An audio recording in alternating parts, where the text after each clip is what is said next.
To stand inside a Gothic cathedral is to be overwhelmed by the sheer scale of the space. The architects of the 12th century designed these soaring stone vaults with one primary spiritual purpose in mind: to open up the walls and capture the divine light of the sun. Over 800 years later, they now present a profound historical anomaly. While ancient oil paintings have darkened and woven tapestries have crumbled into dust, the monumental rose windows radiating from these walls remain as vivid and brilliant today as the moment they were installed. That enduring vibrancy is a direct result of their composition.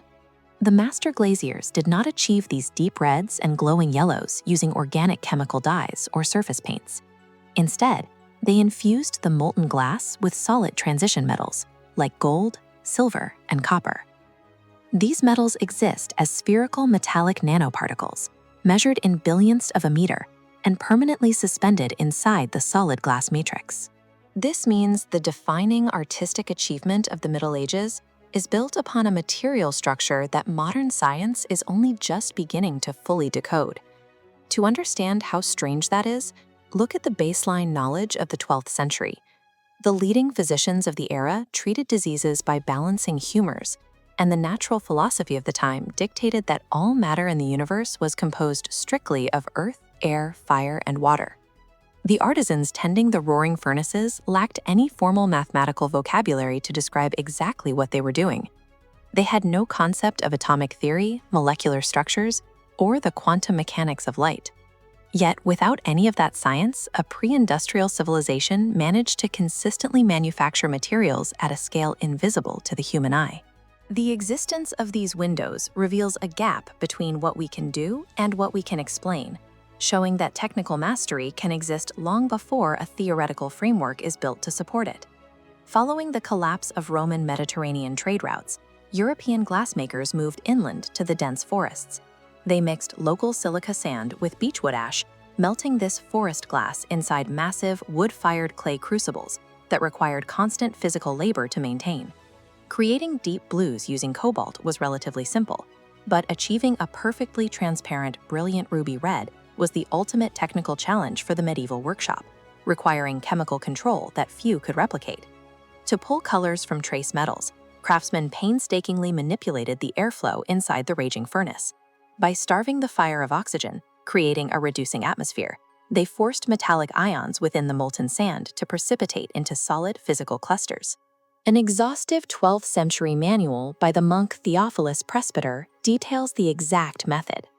The craftsman would watch the glowing melt obsessively, waiting for it to shift from a saffron yellow to a specific reddish purple, yanking the glass from the intense heat the very second the color turned.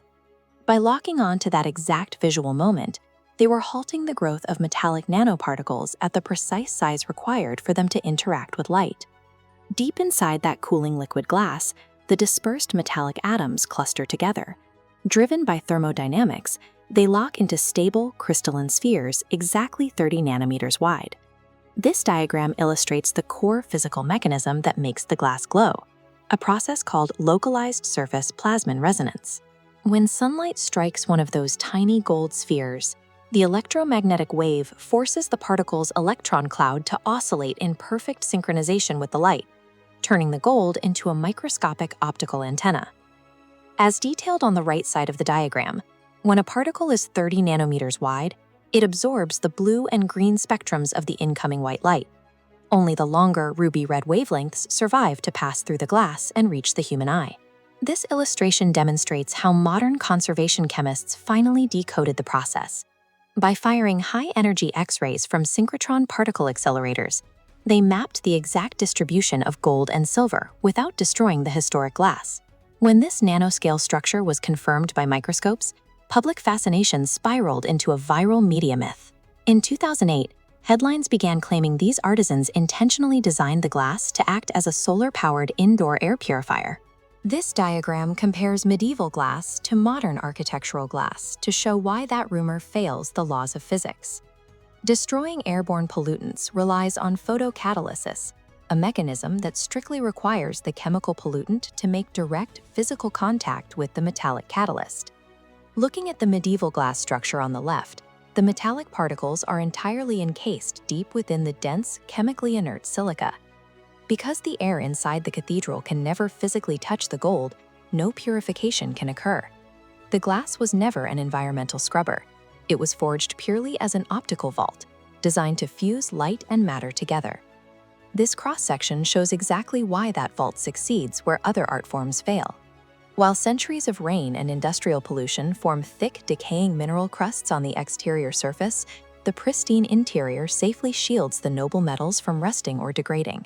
As long as the glass remains physically intact, those tiny spheres will continue filtering light exactly as they did the day they cooled.